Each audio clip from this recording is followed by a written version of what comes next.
Good evening, everybody, and thank you so much for joining our town hall. I'm Amy Goodman. I'm the superintendent of the Tuckahoe Union Free School District.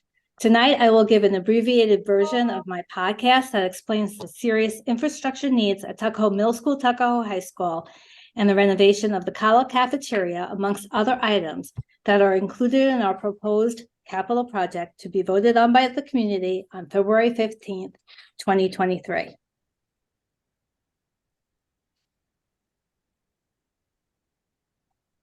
Tonight, I am joined by these following panel members. Myself, Ms. Faith Sparks, who's our business manager, Mr. Peter Casson, our Board of Ed President and Facilities Committee Representative, Ms. Laura Banky, Board of Ed Vice President and Facilities Committee Representative, Mr. Anthony Russo, Facilities Consultant, Mr. Russell Davison, our Architect, Mr. Dominic Maginelli, our Facilities Committee Representative, and Mr. Bill Carney, who's also a Facilities Committee Representative.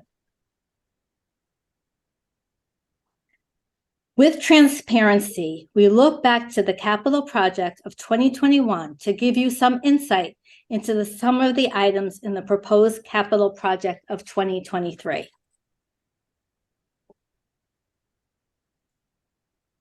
Now I'm using this again because I love this visual. There's a lot to celebrate about our 2021 capital project. And here you'll see an aerial view of our new field and playground that is being enjoyed by our Kala Cubs, sports teams, and the school community. It is an exciting time as Tuckahoe leads the way.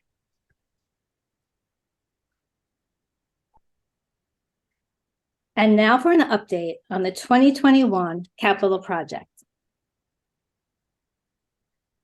Here's an update of where we are with the 2021 capital project. In green are the areas completed, and in yellow are the progress. So the William E. Cowell School, as you saw before, our turf-based playing space is completed. The William E. Cowell Playground and Sidewinoy Boulevard improvements provides additional play spaces and a safe, engaging enclosure for our Kala Cubs and community, completed. Now, the redesign of the middle school, high school, Tuckahoe Middle School, Tuckahoe High School Library with open learning spaces, breakout rooms for student collaboration, and state-of-the-art AV equipment and learning furniture. Our estimated substantial completion, where kids will be in, is the end of February 2023. And the renovation of our Tuckahoe Middle School, Tuckahoe High School cafeteria, including new eating spaces, display boards, and modern furniture and design, estimated substantial completion with students in is February 1st, 2023. Here are the 2021 capital project items that are still in progress, which is the HVAC in the new wing of the middle school, high school to provide air conditioning and great ventilation for our students, improving indoor air quality. It's in progress. A new keyless entry security hardware at the middle school, high school to all classroom doors and exterior doors for safety. That's in progress. Replacement of the fire alarm head and equipment to modernize it at the middle school, high school. We still have equipment that's working. Repairs to the exterior gym stairs by the middle school, and power washing the stone and brick at the front entrance of the middle school, high school, all in progress. Now, this next slide in red are the 5 parts of the project that we were unable to complete due to unprecedented cost escalation. So William E. Cottle, the cafeteria renovation, the HVAC in all classrooms in the older portion of the building, and renovation of the single occupancy bathrooms. For the middle high school, HVAC in the older portion of the building and the masonry restoration. These 5 parts of the project are included in our 2023 capital bond proposal, which you'll see soon. To date, construction costs for the Cowell Field and Sidewinoy Boulevard improvements have totaled $1,950,000 and within the project budget. Construction costs for the middle school, high school are at $4,573,000. Other projects costs, such as professional fees and furniture and equipment, total $1,373,000. This brings our total cost to date to $7,896,000. We have an estimate for contingency and remaining fees at $404,200. In the chart on the right, you will see that once we combine our actual costs to date and our project remaining costs, we estimate we will have $1,600,000 remaining from the 2021 authorization. It's not enough to do all we want to do, but in our bond proposition, we mention our ability to use these remaining funds. The $1,600,000 can help us to complete the project and bridge the gap if the bids come in over budget, as we experienced in the previous bond. If it is not used, we will not borrow as much. Now to talk about the facilities and infrastructure. Our beautiful historic middle school, high school is 91 years old. It is inevitable that buildings this age will require significant upgrades and repair as time goes on. The last large capital project in this building was in 2008. On the next slide, I will cover some of the repairs and replacements we had to make in the past year and a half. School administrators and our facility teams are keeping the facilities in the best possible shape through routine maintenance and regular inspections and lots of preventative tasks. But because of the aging infrastructure, we also have had to respond at this point to emergency or urgent needs, and these pressing needs continue. We use stopgap measures in response to aging infrastructure, such as pipes and our roofs. With an annual budget, we can respond to these smaller isolated incidents. With a bond, we can invest in long-term prevention and preservation. On this slide, you will see a number of updates and improvements we have made to our facilities and infrastructure.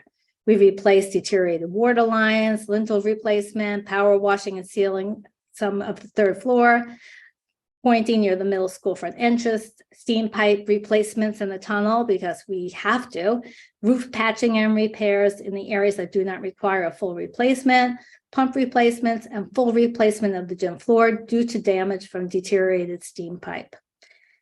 We thank our faculty and students for their patience as rooms had to be shut down, classrooms sometimes are too cold or too hot, and their flexibility with all these changes. Here are some additional updates. We continually install new cameras in the middle school, high school, and repair the much older ones. We installed a new digital video doorbell system for safety.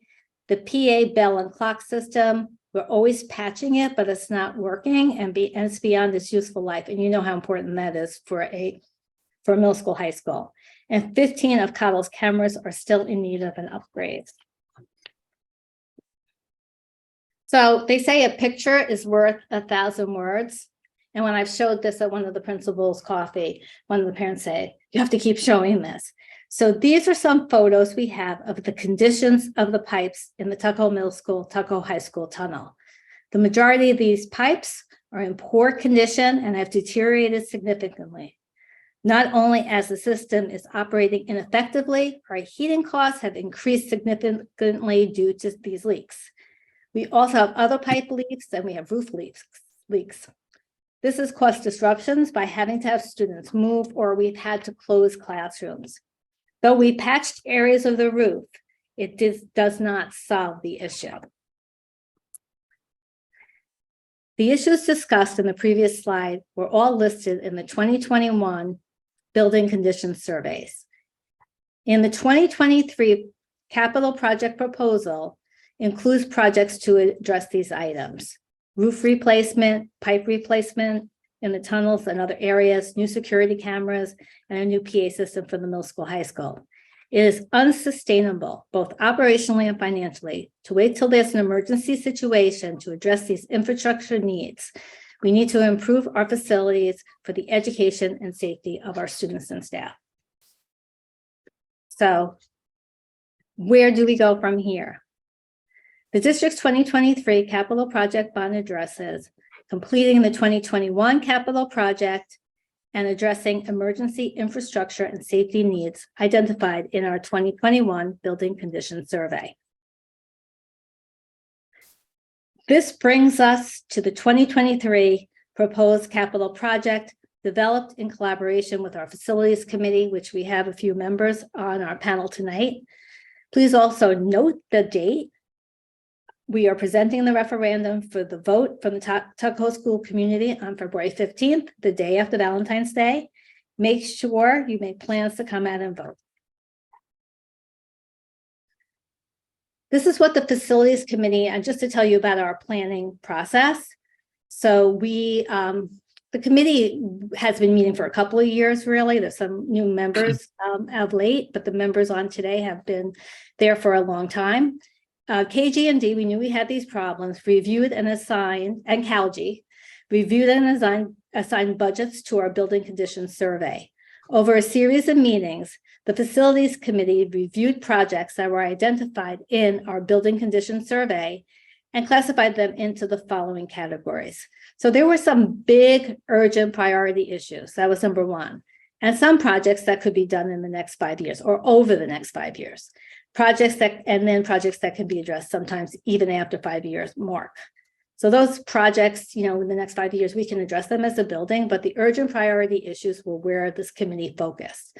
The committee also considered the unfinished scope of the 2021 bond as a must-do and took into consideration the emerging issues that have reared their head this past year and a half. We are thankful to the dedicated members of our Facilities Committee who have worked tirelessly to review and prioritize the needs of our facilities. The proposed project, again, will be for additional funds to complete the 2021 project and new funding for critical infrastructure that has surfaced, and we appreciate their input. We're looking at health and safety of our students and continuing to give our students a quality educational environment. The bond includes infrastructure needs. It also looks at the much needed renovation of the Cottle cafeteria. On the left, you see what it currently looks like inside and outside. And on the right side, you see what it's going to look like if this project passes. You have windows for natural light, visual physical connection to Siwanoy, and providing a relaxing atmosphere for the students to eat and socialize in a modern cafeteria. The funding being requested for these two distinct purposes, again, to complete projects from 2021 and the additional infrastructure for the quality educational environment for all students. And again, the goal for our Cottle space is to create a bright, light-filled dining area for our students with physical and visual connections to the field and the boulevard. The large bay windows will not only bring in natural light into the space, they have built-in benches that will provide modern seating for our students, bench seating. Modern furniture, you can see the round furniture over there will enhance the space. Round tables for eating will also foster a sense of community and bonding. Renovations will also include opening up the wall at the serving line, providing room to add additional new serving equipment that will allow the students to get their lunch in a more efficient manner. The new equipment will also allow us to offer a much greater variety of nutritious offerings like smoothies and parfaits and other things that our students like. So to break it down in terms of what this costs, alterations to the Cottle Elementary School, the scope of work at the Cottle Elementary School includes renovation of the cafeteria, renovation of the toilet rooms, and air conditioning for the classrooms in the older part of the building. That costs $3 million. And additional infrastructure work includes upgrade of the old security cameras and replacements of the interior doors and replace lighting to the extent the budget will allow, which is $450,000. So with the cafeteria and all the infrastructure, the Cottle Elementary School will cost $3,450,000. Alterations to Tuckahoe Middle High School. The scope of work at the Middle High School includes masonry restoration and new air conditioning for the classrooms in the older portions of the building, which will cost $1 million approximately.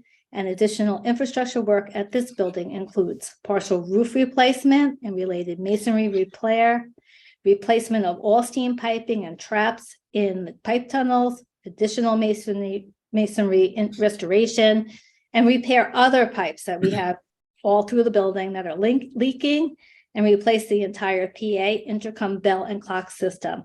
The replacement of interior lighting will be included to the extent that the budget will allow, and that comes to $4,800,000.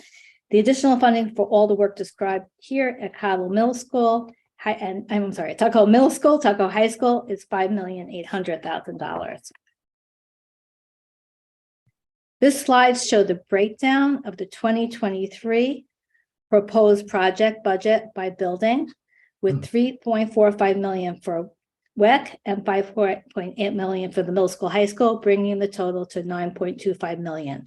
So how's the district going to fund this project? On the right, you see funding is proposed as $750,000 will come straight from the district's budget. The district has put aside that money in a capital reserve fund, and the district will use that. And we will be asking for $8 million, $500,000 in bonds. We will also, again, have that cushion from the 2021 project of $1.6 million in case, again, costs escalate so that we can get this job done. If we don't need it, we don't use it, and we don't, the taxpayers will be paying less. Why now? As you saw, upgrades and renovations are needed to the college cafeteria, and due to the age of the middle school and high school, these infrastructure needs will only continue to worsen. Waiting could lead to more severe and costly repairs. Improvements to ventilation allow for better air quality, and the solution will provide students and staff with safety, healthy environments to learn. Now, Mrs. Sparks will present on the estimated impact of this capital project to our taxpayers. Faith? Hi, good evening. Thank you. For this proposed project, the cost is $9,250,000. The district proposes using $750,000 of capital reserve fund that was established in 2020. The current balance of that fund is $1,550,011. This leaves $8,500,000 to be funded with debt or bonds. We estimate the annual cost of this debt to be $805,000 per year. This is based on current market rates, and we do not anticipate going into long-term funding for another couple of years. Our hopes are that interest rates will come down at that time.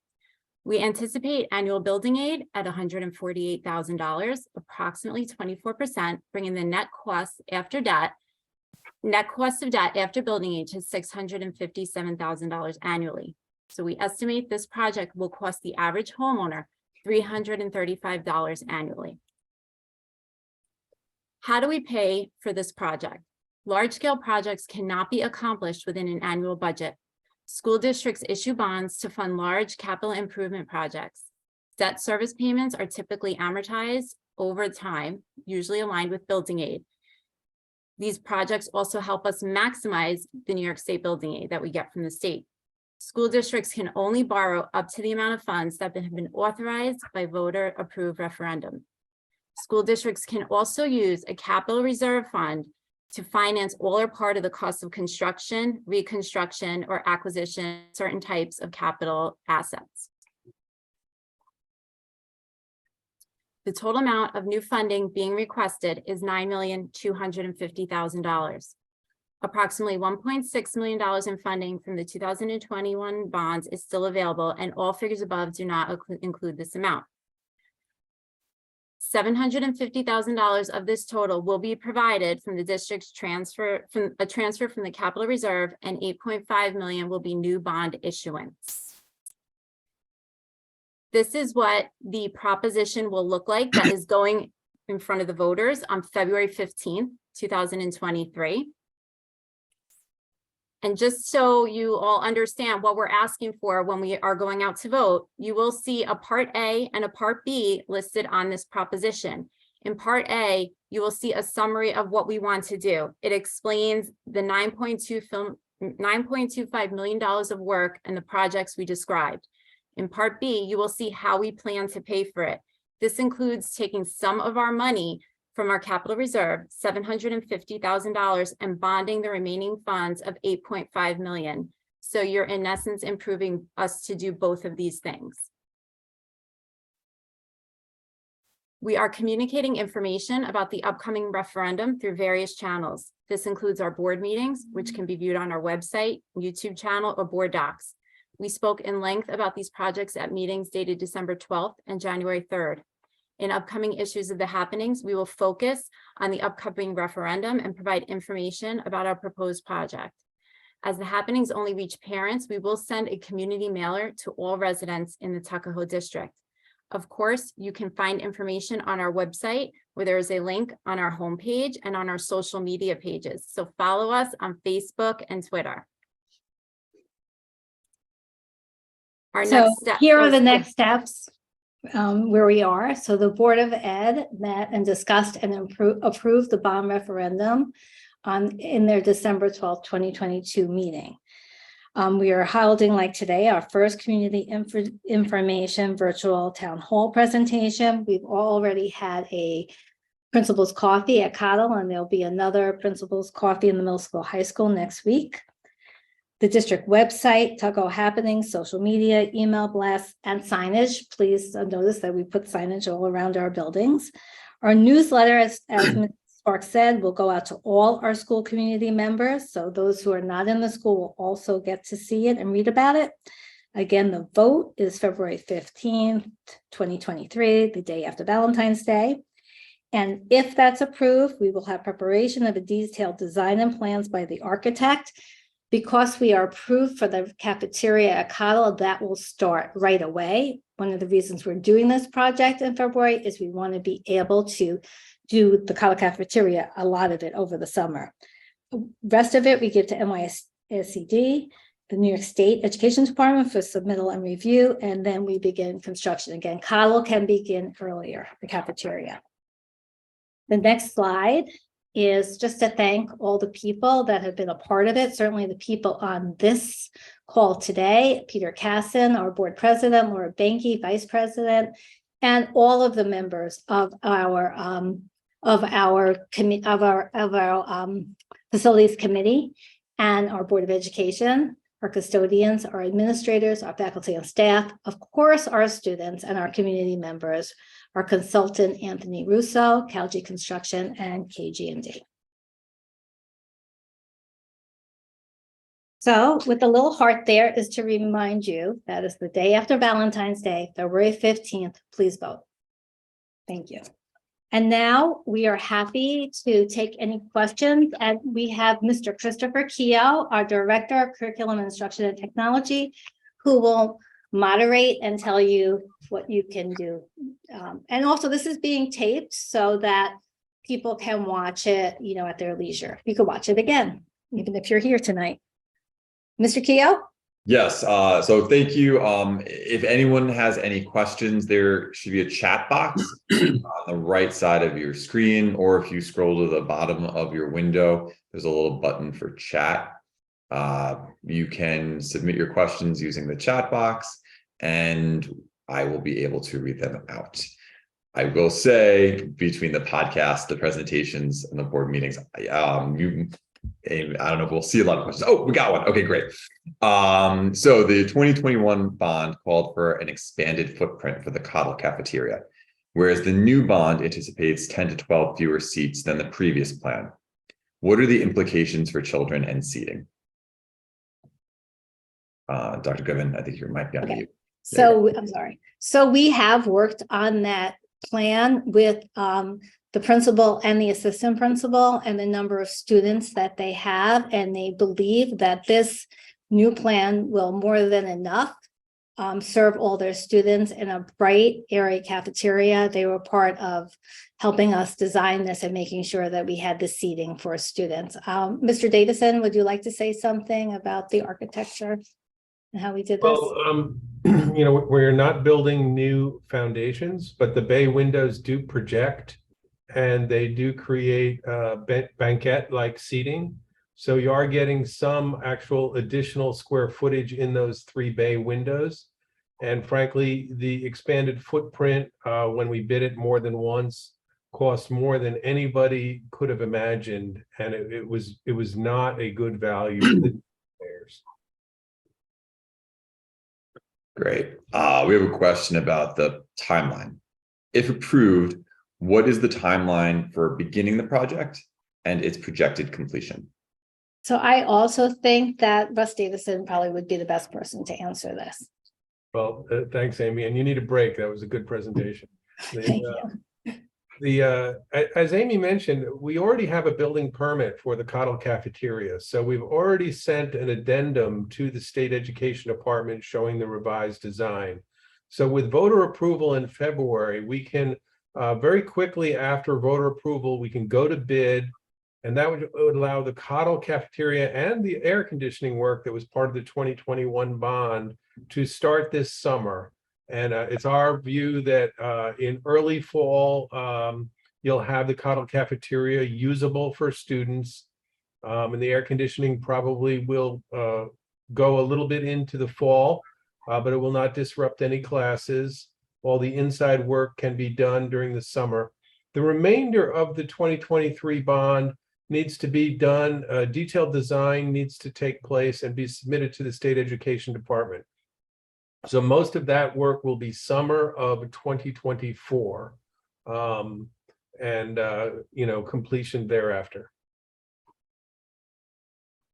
A comment we received. Thank you for prioritizing the cafeteria and the importance of socializing and sharing meals and conversation together. Students' social emotional learning is equally as important to the other aspects of their education. Thank you all on the panel for your hard work. I have to second that comment. I went to the Cottle Coffees, we talked about it, but you said it so succinctly and well that, social emotional is as important as academic. And lunch in the type of cafeteria we have now, we do the best we can, but think about it in the institutional rows that kids are sitting in, crammed together. You can't really socialize, and we really do need a more modern and relaxing space for our students. Very well said, though. I might actually need to copy that and put it in the presentation. It's also important to remember that that's the original room that was also the gymnasium in that building. So it was never purpose designed as a cafeteria only, and this is the first time it's been updated literally in over 50 years. Question, residents who don't have children in the district might have bond fatigue. Can more be done to convey them why they should vote yes again? Well, we are sending the newsletter home to them, and it's very much like the what we've been saying all along. It has everything that is in the presentations. And for those of you who, I think it's important that they hear from other community members on how it also will work and frankly, help their home prices and also give back to the community. But I think when's the newsletter going out, Faith? It will probably be going out next week.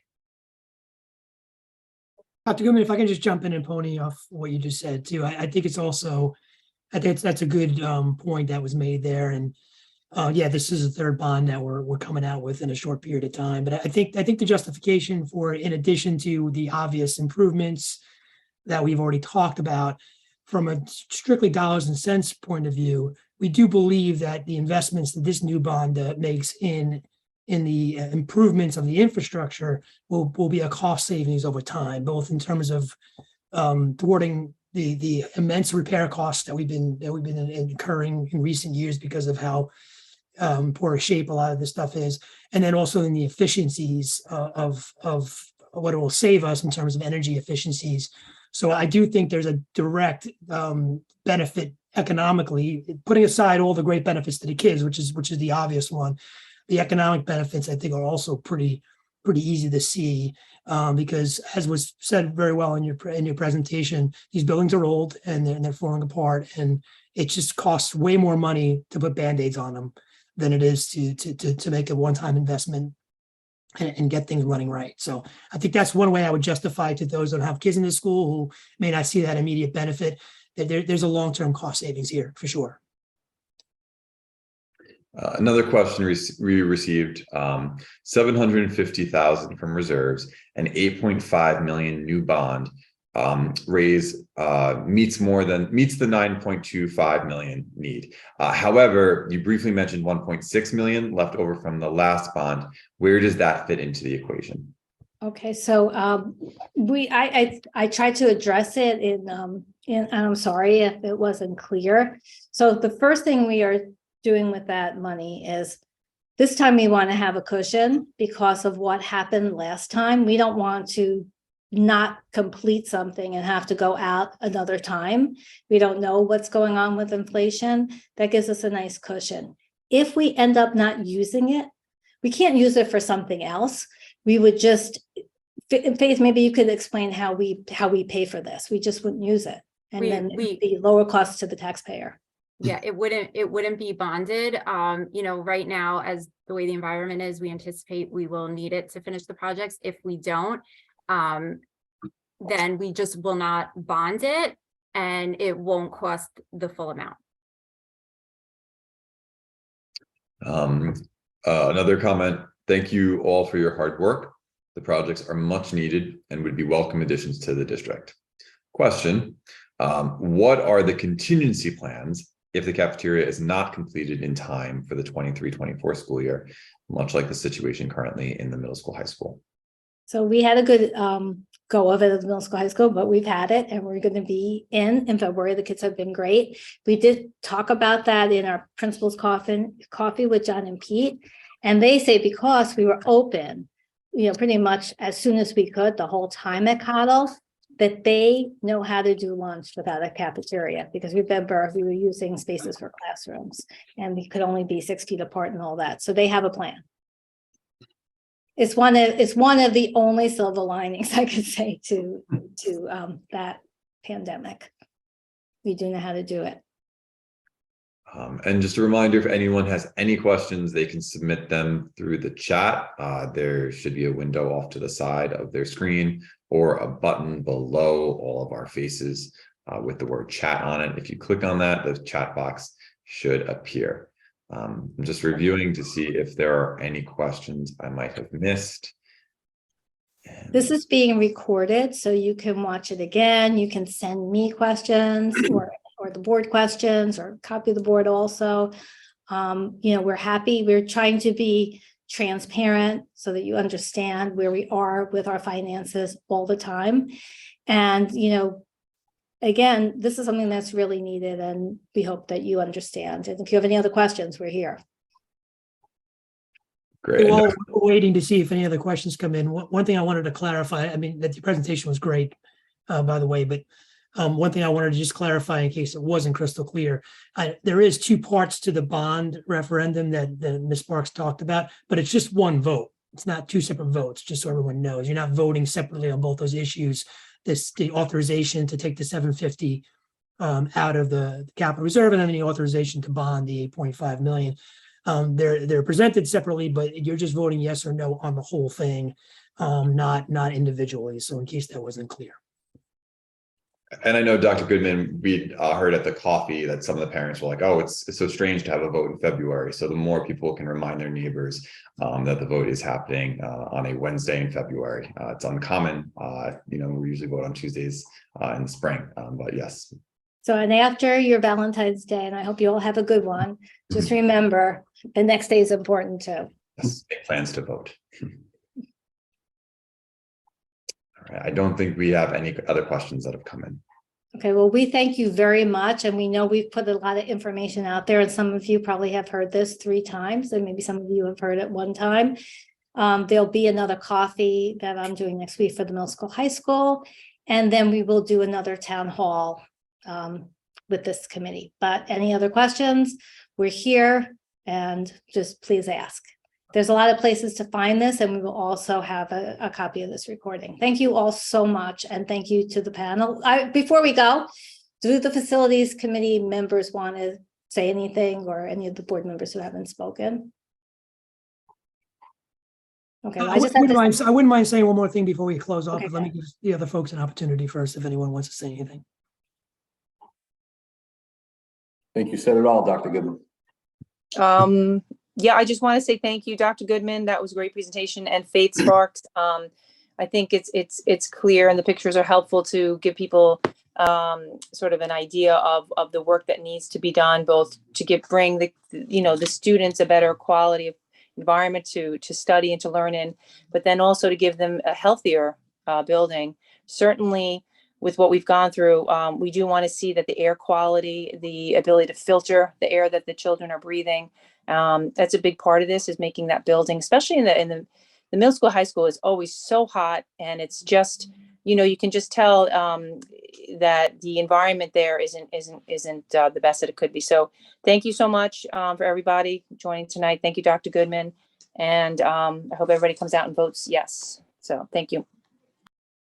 Thank you, Faith, and thank you, Dr. Goodman. That was a great presentation. And I think it's important to note that, the timing of the vote is what it is, because as we said earlier, we wanted to get this in and get it moving so we can do a lot of this work over the summer at the cafeteria. So it's ready to roll when school opens.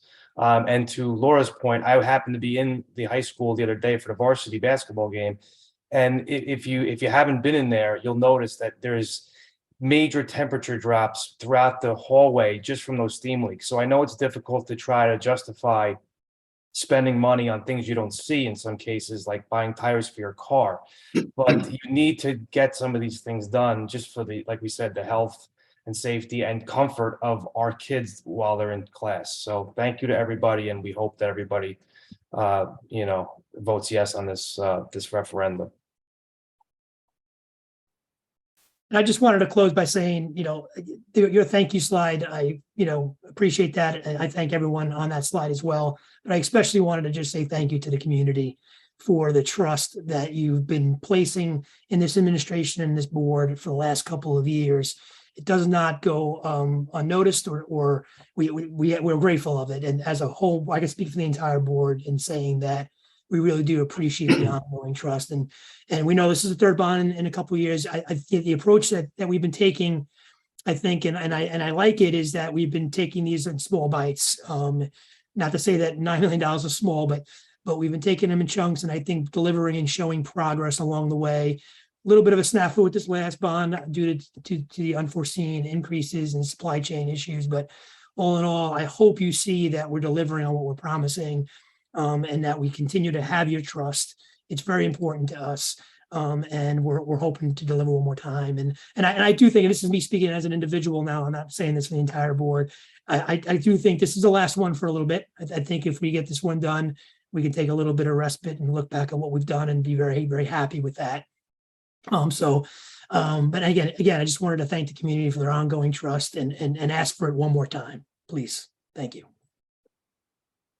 And I just would like to say one thing. When you guys see the cafeteria and the library in the middle school, high school, it is really modern, really spacious, conducive for social and educational needs of our students. It's really state of the art. So we just want our infrastructure, our pipes and our roofs to work, because we're really improving not only, in terms of academics, we're improving the facilities and how our students learn within their school. So, and also I thank the board for all your support. And again, the facilities committee, thank you.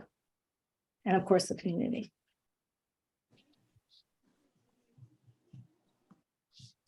I think we had a question, didn't we? Yeah, I was just going to say there was one question that came Oh, in. yes. Will there be disruptions to Cottle outside due to outside play due to construction? So I'll have Mr. Davidson answer that too. Yeah, there'll be a little fencing in front of the cafeteria, but the Saiwane Boulevard and the playing field will not be disrupted. There will not be parking lots. There will not be staging areas out there. That will all be available for student use. And there's also a comment to thank the committee for their volunteer service. We relied very, very heavily on our committee members, and we thank them so much for that. We got to work on this right as soon as the school year started, and special thanks to Bill and Dom for being on tonight. But the entire committee has been really, really good, and bringing that community perspective to it. So yeah, I second that. Thank them very much.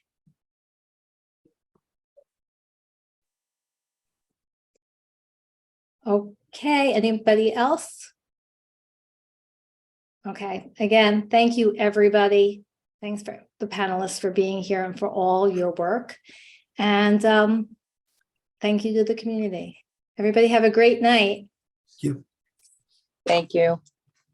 Good night. Thank you, Good Dr. Goodman. Good night.